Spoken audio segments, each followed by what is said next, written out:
Here's a question. Answer it honestly in your head before I tell you the result. If you invest $300 a month for 30 years at a normal stock market return, how much of your final balance do you think came from the money you actually put in? Most people guess somewhere around half. Some guess 60%. A few guess 70%. The real answer? 30%. 70% of your final balance came from money you never actually deposited. Money that simply appeared because of how compound interest actually works. And here's the part that should genuinely bother you. There is a name in behavioral economics for why almost nobody gets that guess right. It is called exponential growth bias, and researchers have documented it for decades. Today, we are going to show you exactly why your brain is mathematically wired to underestimate this, and the real numbers that prove just how much that misunderstanding is costing you. Here is why this matters so much more than it sounds like it should. Compound interest is not a complicated concept. Everyone has heard the phrase. Most people could even explain it roughly if you ask them. But understanding a concept and intuitively feeling its scale are two completely different things. Researchers at the Wharton School studied exactly this gap. They found that human brains are simply not built to intuitively process exponential growth. We are wired to think in straight lines. If something grows by $10 this year, we assume it grows by roughly $10 next year too. But compound interest does not grow in a straight line. It grows on top of itself, faster and faster, and our brains consistently, predictably underestimate exactly how much faster. This is not a character flaw. It is not laziness. It is not lack of intelligence. In one financial literacy workshop, when students were asked which investment would earn the highest return over time, the single most common wrong answer was a basic savings account. Not because they were foolish, because the human brain simply does not intuitively grasp exponential math without seeing the real numbers laid out. Let's go back to the question from the beginning of this video. $300 a month, 30 years, a typical long-term stock market return. If you simply added up every contribution with zero growth at all, you would have $108,000. That is the number most people unconsciously anchor to, the straight line number, the number that feels intuitive. Now here is what actually happens with realistic market growth factored in. That same $300 a month over 30 years grows to approximately $367,000.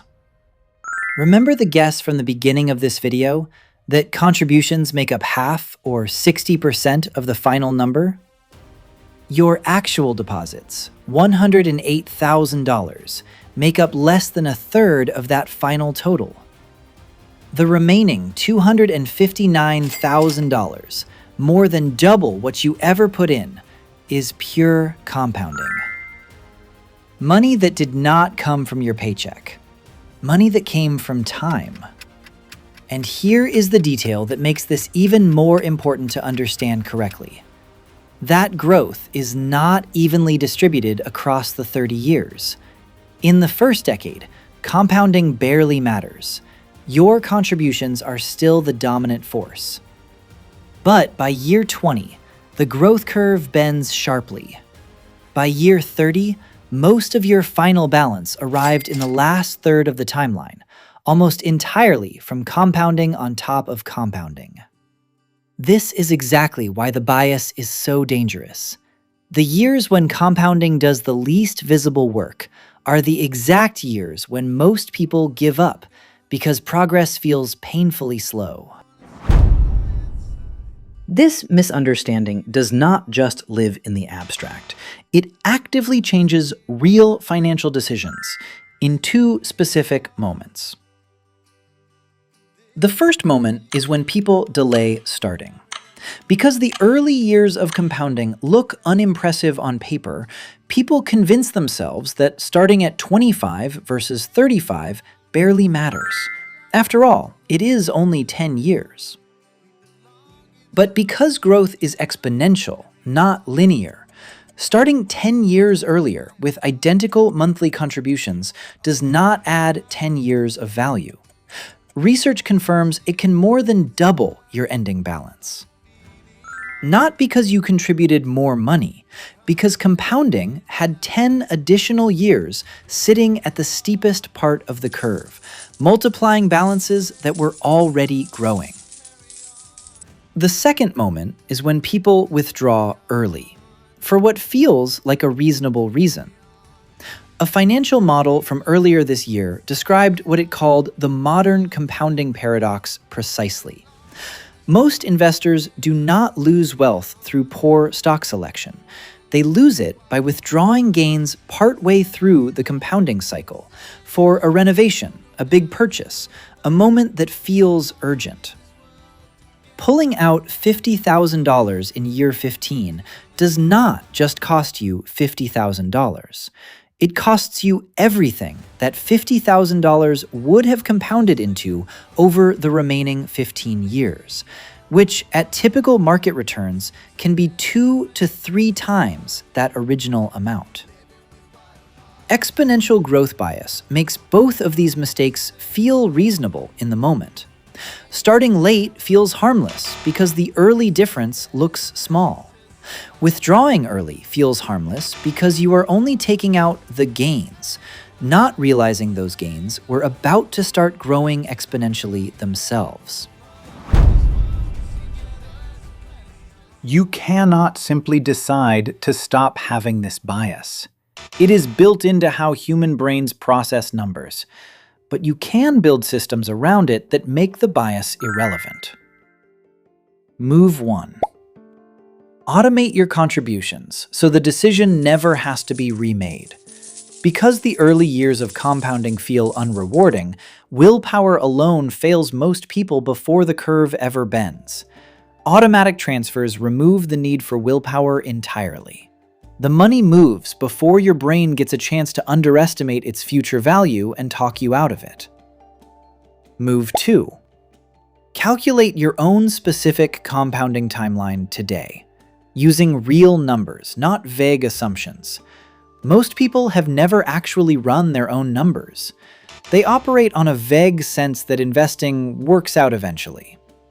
Take 5 minutes. Use a compound interest calculator. Enter your actual monthly contribution and a realistic return assumption.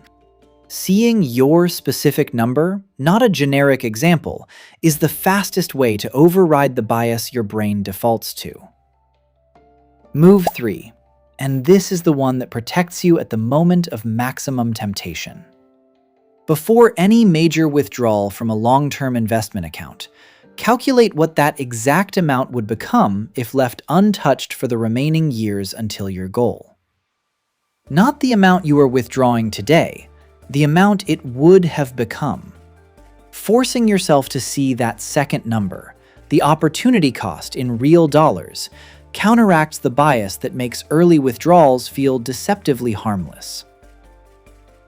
Compound interest has been called the closest thing to a financial superpower available to ordinary people.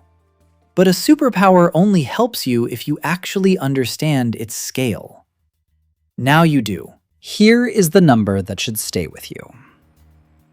$300 a month for 30 years grows to roughly $367,000.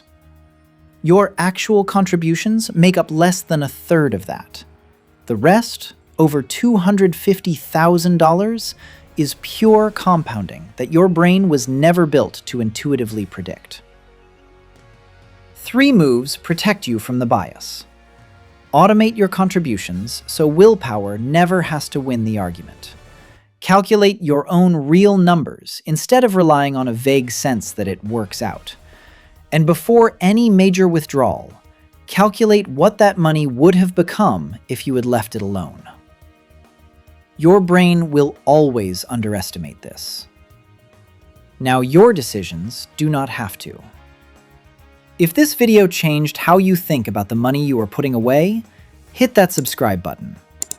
Every week on First Million Club, we break down exactly these kinds of real money truths with real numbers, so the math finally matches what your future actually looks like.